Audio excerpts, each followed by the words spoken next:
Bonsoir Charlotte Magri. Bonsoir. Vous êtes une enseignante passionnée mais en colère. Vous publiez une lettre ouverte au ministre de l'Éducation nationale, on va en parler. J'aimerais que vous nous racontiez en quelques mots votre première rentrée. C'était catastrophique?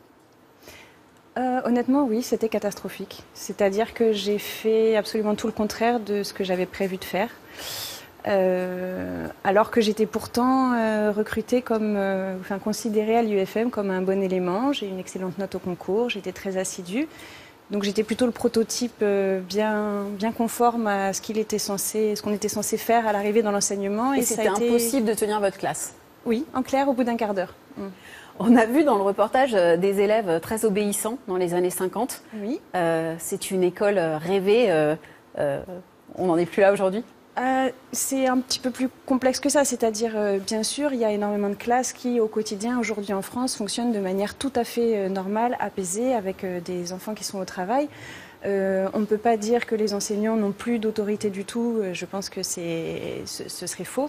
Par contre, ce que je pense, c'est que, d'une manière générale, dans notre société, on a tendance, et notamment depuis mai 68, à confondre l'intérêt de l'autorité construite et saine et les aspects négatifs du pouvoir quand il est arbitraire.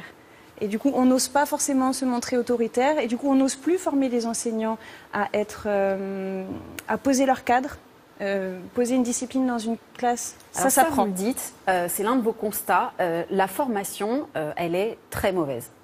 Oui, alors je le dis, et ce que j'ai essayé de faire dans le livre, c'est de montrer que ce n'était pas juste un avis personnel, mais que c'était en parfaite adéquation avec tous les rapports de la Cour des comptes de ces dernières années. Mais vous, à quoi vous le voyez dans votre pratique? Eh bien, dans notre pratique, si vous voulez, on est formé, et toujours aujourd'hui, malgré la soi-disant refondation de l'école, on est toujours formé pour appliquer un programme. On doit faire le programme, c'est-à-dire qu'on nous dit qu'être un enseignant, c'est avoir une classe avec dedans des élèves à qui on doit enseigner un programme. Peu importe les élèves qui arrivent, peu importe leur niveau réel, peu importe l'état dans lequel ils arrivent, peu importe notre propre état, on a un programme. Le programme est au-dessus des élèves.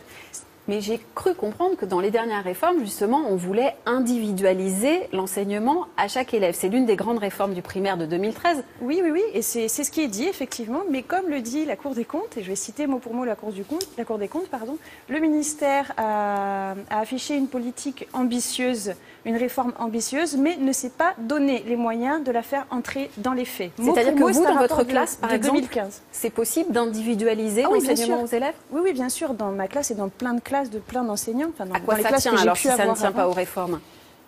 À l'énergie que vous y mettez personnellement? À la désobéissance qu'on peut avoir par rapport à nos inspecteurs de circonscription et par rapport à ce qui nous est demandé de faire. On est évalué sur des critères qui n'ont, à mon sens, plus aucun intérêt par rapport à la réussite de nos élèves. C'est-à-dire qu'on va regarder si on a appliqué le programme, si on a des bonnes fiches de préparation, si on a préparé nos séances pour toute la classe, si on sait ce qu'on va faire dans 3 mois pour tous nos élèves. C'est-à-dire que vous démarrez l'année scolaire, vous avez prévu le déroulé de tout ce que vous allez faire jusqu'au mois de juillet. Vous n'avez pas encore rencontré vos élèves, vous ne savez pas ce qu'ils sont capables de faire. D'accord. Vous avez décidé d'arrêter, vous allez changer de métier. Vous pensez que vous allez regretter ces élèves de primaire?